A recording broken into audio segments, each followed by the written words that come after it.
And in studio with us is Dr. Wilcox from the Wilcox Eye Center, and he has brought an interesting device in, and it all has to do with glaucoma. But before we talk about the device, what is glaucoma? Glaucoma is classically thought of as a problem in the eye when there's too high of a pressure in the eye, and it causes death to the optic nerve and the nerve fibers. Where does the pressure come from? Well, your eye is a closed system. If your blood pressure's up, that doesn't mean your eye pressure is going to go up because they're two different systems. So it's a system within a system.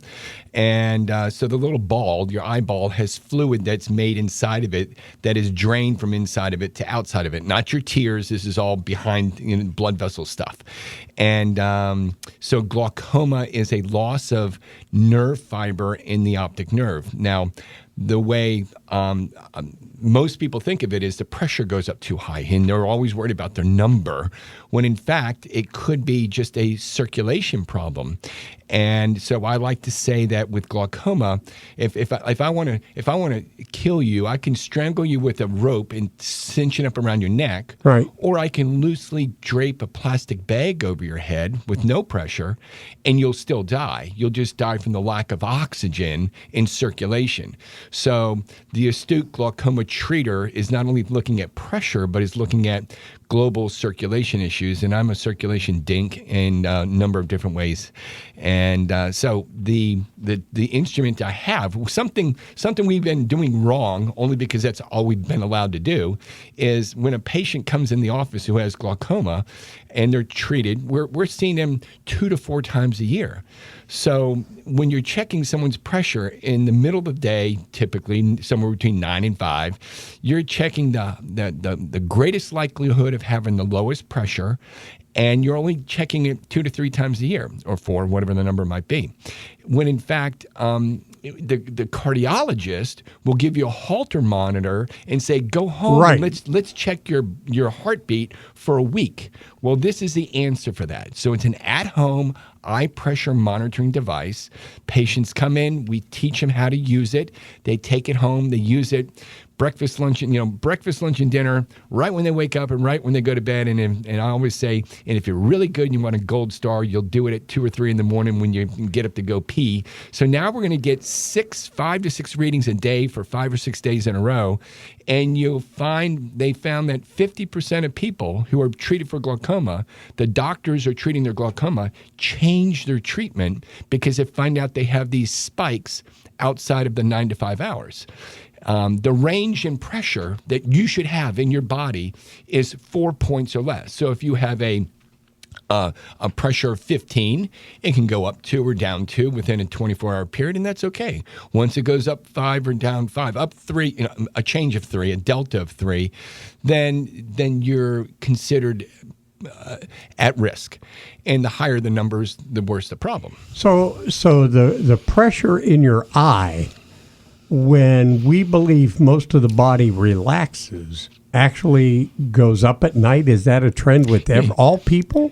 Well, not all people. Yeah, because you're laying down, and instead of, like right now, we're sitting up talking to each other, our sinuses are draining, and if you're laying down and you sit up really fast, you can have orthostatic hypotension because your blood. I hate that. Okay, yeah. Okay, so we're laying down all night, and therefore the pressure goes up a little bit. It's just a drainage issue. Okay, so we're not talking about any kind of danger. Well, sure, more people have problems at night with glaucoma because of the fact when you're laying down, and so there's a ratio of your blood pressure to your eye pressure. And if here's something else. If your blood pressure is really low, something over 55, that can be a problem for glaucoma, because if your pressure's 20 or 21 and your diastolic pressure in your blood is lower, then that causes a problem because your eye pressure is now higher. Is that the top number or the bottom number? Yeah, the bottom number. Okay, so if the thanks. bottom number is too low, people think low is good, but too low is a problem relative to your eye pressure. And there's a little formula we use to counsel people. And sometimes we're going to tell your family doctor, your cardiologist, say, hey, their diastolic pressure is too low. I'm working on bringing their eye pressure down. You got to bring their blood pressure up a little bit.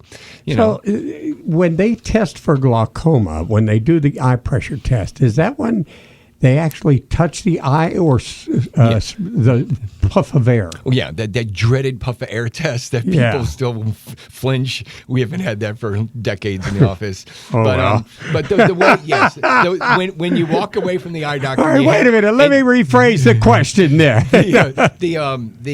The classic way that pressure is tested, when you walk away and you got that yellow gunk in your eye, that you have a tissue and you got the blue light. Okay, that's a tonometer. This isn't where you have to wear the really old folk glasses. No, when that's you when you walk. dilate the eyes. Okay. So the way you check pressures is you gotta touch the eye or blow air on the eye, and or this device uses what's called a piezoelectric sensor. So there's a little probe that comes out and gently touches the eye in milliseconds, and it's really cool because I'm doing that to myself. It takes seconds.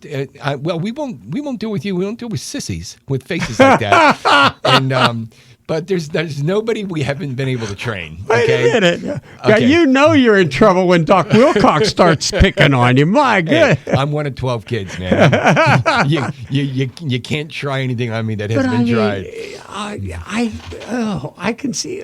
I'm holding it. Okay, it's simple, Neil. Okay, I'm not doing it. I don't. Okay. You're going to do it to yourself? No, it's not. I'm not right this second. I'm not prepared for that. But it's a simple matter of prepared for that. You open your eye and it comes on the post. Here you go. Watch. Let me put a probe in here while we're talking. Oh, there. Yeah, you have to put one in. Yeah, okay, I'm sorry. And I didn't mean for you to waste a probe. It's okay. You know what? This device goes on your forehead and it's measured out for your eye. Wait a minute. I want to take a picture for our Facebook page. All right. And so you're sitting here and there's a little light and there's a tone and you're going to the pressures have been taken right now. Okay, you never flinched. It didn't faze you at all. Not at all. I mean, they wouldn't do it if you couldn't do it, right? And but I mean, that's like there are people that give themselves shots. Yeah. I'm not doing that. Okay. So bottom line, first in Virginia, one of the first in America to have this Finnish technology. These Finns have this company. I was going to ask. So it's brilliant because now you don't have to be my patient to do this. You can be treated by Dr. Other and just get in the queue to have this thing rented out to you. Or some people, the more brittle glaucoma patients, that people are more worried about it because mom and dad went blind from glaucoma and I've got it kind of, quote, pretty bad. And it's just a nice way to keep track of things. Is there an age when glaucoma is more prevalent? Is it as you get older? Yeah, as you get older, and blacks are more likely to have glaucoma. White Caucasians, white people get macular degeneration because it's related to genetics and pigmentation. Blacks more likely to get glaucoma because there's a coat to the eye. When you touch your eye, the cornea, it has a thickness to it. It tends to be thinner in that population. And I like to say if there's a hurricane, it takes out the mobile homes before it takes out the sticks houses before the brick houses. So the thinner the structure, the lower the pressure that causes a problem. Well, so that's a generalization. True. And do you know that a lot of the physicians I talk about different diseases through the time, one of the questions I normally ask is, does it affect certain nationalities, certain races, or whatever more than others? Yeah, it's like COVID, old and bad immune systems, right? There's the top two. Picking on me again.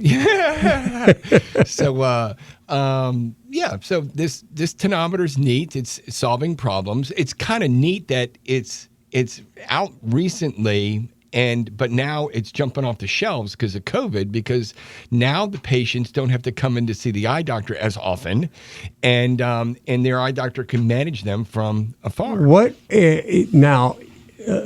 So I'm going to Dr. Jones. Yep. And I either have glaucoma or I'm on the stages of glaucoma. I hear about this and I come see Dr. Wilcox. Mm-hmm.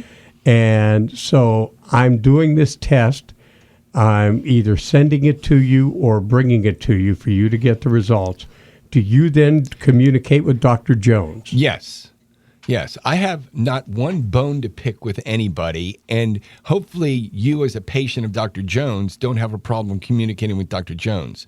So with a little bit of education, I've been using a tonometer based on this science, the same company, for years. So it's accurate measurements. Dr. Jones has to realize that the measurements are accurate. There's plenty of papers to send Dr. Jones's way. So for you him, as a I was patient- going to say, Yes. for him, for a lot of, is this technology, are a lot of doctors aware of it? Now, I know you took the step to make the investment to get it. Yes. And that is after a lot of research, because just from talking to you, I know that's your middle name. You just are constantly reading and looking into things. But the average doctor, or what kind of doctor would that be? I'm just an eye doctor, Ophthalmologist? ophthalmologist or optometrist. Okay. May not have come upon this in their research. True. So you then, more than the patient, I would think, would have to sell him on this treatment that his patient is going to take. Well, am I right? Sure. So at the end of the day, I always begin with the end in mind. Okay, so when we get to the end, top of the mountain, what's our view going to be? So there'll be that conversation on the front side with the patient, so that they get it, and then there'll be a communication to their doctor. Now, if the doctor doesn't want to believe in the numbers and the science, but you're the patient and you're the one who doesn't want to go blind, then we get to just have an adult conversation about stuff. And again, the goal is to in my practice for all my patients, or anybody else who wants to do this. You live in Richmond, you're listening to this radio interview. You can come down, do these things, rent it or buy it, and then go about it that way. The buy it people are going to have it at home, and then they're linked up through the cloud through their house, and this stuff's just beamed up to me, and I go look at the cloud, and then I or their doctor can go manage the numbers as needed. So it's a tool. It's information. Imagine, I like to talk about the cardiologist. Imagine going to the cardiologist, and instead of having the whole series of bump, bump, bump, bump, bump, bump, bump, just have one bump, one beat of the heart 4 times a year and managing your heart. Does that make sense? No, but I'm happy with that. It means I'm still alive. But you have to look at a lot of data. The more data you have, the better you can make a decision, and go from there and treat people appropriately, so that when you, the doctor, say to the patient, "I don't want your pressures to be higher than," well, what happens if than happens at 10 o'clock at night or 2 o'clock in the morning? Do you really mean it? Do you really, really pinky swear mean it or not? Because if you find out that their than is Wait higher. a minute. You're in the middle of this highly technical, this seemingly intelligent conversation. Pinky swear. And you just said, what? Well, the point is. No. What was the whole phrase? Pinky swear. But you said something before that. Honest Injun. Honest Injun, pinky swear? I don't know. All I'm saying, you tell me, Neil, to keep it simple, okay? I'm trying to keep it simple. So I'm even over that one. So. Hey, watch Stand By Me, okay? And so the point is, if you have a goal, set a goal, and then you don't want the goal to be exceeded. Higher pressures, more problems, and this is a way to confirm that. When I take that reading, I don't see the reading. Correct. I don't know what it's reading. Correct. Okay. You get a green check mark that says good. Okay. And there's 1,000 numbers are saved in this thing, and but then if you have it at home, then there's an option for you to have access to it because you're in Richmond. You're not. You can be in Gloucester and not my patient. And then we give you the keys to the car, and we teach you that stuff. We're talking to Dr. Wilcox from the Wilcox Eye Center. This new device is called iCare, ICARE. Home Self-Tonometer. Yes. Correct? Yeah, iCare Home. And iCare Home, okay. So now you mentioned I have to put a probe in. Do you have to put a new probe in every time? Not for you. But you can keep the probe in there and just reuse it, or the multiple probes are given to you. That's never an issue. No, you don't have to use a new probe every time, but yes, plenty of probes are provided to you. Okay. And when you first do it, is it uncomfortable? No, it's It's no more than an eyelash touching your eye, kind of maybe Okay. micro flinch. All right. We've been using this technology for years. How do I know I am? And I'm going to put the picture of Dr. Wilcox using it on the page. How do I know I have set it up? We teach you directly where it's supposed to be. So that's part of what we need to do. We teach people how to use it, and there's a little green light in here that when it's tilted at the right axis, it's a green light. So when it's flat to your face, and then when it's close enough, these little, the forehead and the chin rest are set for you. So we measure these things out. Okay, so it's not standard. Right, okay. it's not standard. Okay. And matter of fact, this week I have to turn this one back in, and there's a new sensor on the front here. It's going to have a Doppler tone, so it goes, so there's a tone that you're going to listen to while you're getting it up there to know when it's just right, and that'll be taught to the patient. So it's easy. We can teach people in minutes. Some people have funnier eyelids and brows and whatnot we have to work with, but we've never not been able to teach somebody. You are one of the first I am the first. in the state. In the state, and one of the first in the country. Matter of fact, I've turned on 10 of my eye doctor buddies around the country who have purchased this, and the company loves me because I'm a networker. And it's neat. So we're doing so many things. You're at home. You don't have to come into the eye doctor except for getting checked. Now with glaucoma, you do have to see the eye doctor to look at your retina with photographs and do these scans of the optic nerve and whatnot. So it doesn't keep you from seeing the eye doctor throughout the year. You can just cut that back, because some of the visits are, let me just check your pressures. Well, if you're doing it at home, you're doing it at home, and now you're not driving, finding a ride, Bay Transit. I'm on my own. All those different variables. Why it's so nice to do at home. Mm-hmm. Not to mention the zillion pressures you can get versus the handful. As long as I'm doing it right, that makes all the sense in the world. And you can't, because, like you said, the more data you have, you can't do it wrong. It won't register a proper reading if you do it wrong. Okay. And then it also takes 6 quick readings. It throws out the top and the bottom, and then averages the 4. And if they're statistically within a standard deviation between on the range and the average, then it's going to keep it. Otherwise, it's going to kick it out. Now, at any point, does it give you a doot if your level is not good? It captures readings when it's properly oriented vertically and like a level. But it doesn't give you any kind of a warning. You don't get that until you see the numbers. Yeah, there's a little check mark, Neil, on the back here. It just tells you that you did it right. And so you as the operator just see a check mark. Okay. Now we can go online.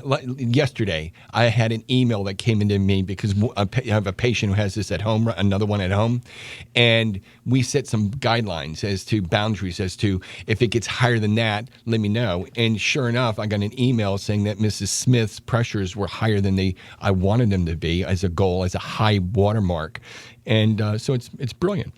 All right. It's called Eye Care Home, a self-tonometry. Anyone who has glaucoma is inclined through family or whatever to possibly get it. Something to look into from Dr. Wilcox at the Wilcox Eye Center. Yeah, have your hours stabilized yet? No, we're still haven't got my PPP yet. Working through this thing. I tell you, it's been as a doctor and an essential personnel doctor and an employer and a boss and a father and it's just been tough. Yeah. But our hours are diminished somewhat with our staffing. And we had to finally put people on part-time so they can get their part-time unemployment and hoping to work out of it. I haven't stopped. I've been at work every day, saw a ton of people, because no one else is open. And I got a lot of new patients through this. That wasn't the goal. It's like, I'm not getting the government money that they said they would give me if I did this. You know, it was a verbal. I didn't get my stimulus yet, by the way. If you know nuts. anybody, call You know, them here now. I make you a promise, and yeah, you're right. So, but no, we're fine, and we're working. I'll be at work here in just a little bit, All right. and 642-9800 area code 804 wilcoxeye.com. That's WILCOXEYE.com. Call up Wherever you are. Yeah. Get information. Neil, thank you once again. Oh, listen, you've amazed me virtually every time, and I've understood almost everything you've talked about. Except pinky swear. Pinky swear was over my head. Yeah. Thanks, Doc.